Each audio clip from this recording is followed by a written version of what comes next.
Very good evening, my dear sister and brother. Today I teach you use of going to. আজকে আমি তোমাদেরকে going টুর ব্যবহার শেখাবো। Going to এক্ষেত্রে কোনো যাওয়া অর্থে ব্যবহার করা হবে না। গোয়িং টুটা অক্সিলারি ভার্ব হিসেবে ব্যবহার করা হবে।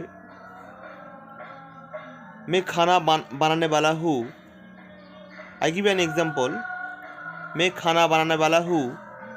आई am going to cook food. मैं पढ़ाई करने वाला हूँ। I am going to read book. Lot of example I can give you. I am going to learn English.